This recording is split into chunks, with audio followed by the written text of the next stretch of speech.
नमस्कार, ज्वालादीप न्यूज मध्ये आपल्या सर्वांचं स्वागत। मी वैष्णवी।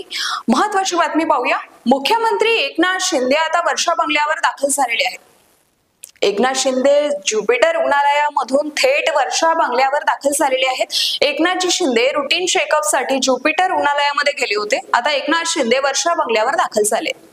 महत्त्वाची बातमी, महाराष्ट्राचे मुख्यमंत्री 3 दिवसानंतर ऍक्शन मोड मध्ये आलेले आहेत। तर 5 तारखेला नव्या मुख्यमंत्र्याची शपथविधी होणार आहे। हे पद भाजपाकडे जाणार असेल तर संजय शिरसाट म्हणतात, खातं वाटप अशा महत्त्वाच्या घडामोडी ठरणार आहेत। प्रमुख नेत्यांच्या बैठकीची सल्ला देखील काही वेळामध्ये सुरू होणार आहे। काही नेते दाखल सुद्धा झालेले आहेत। तर संपूर्ण चर्चा होणार, त्यानंतर पक्षाची काय भूमिका राहणार हे ठरवले जाणार आहे। एकनाथ शिंदे या बैठकीमध्ये काय निर्णय घेणार याकडे सर्वांचं लक्ष लागलं।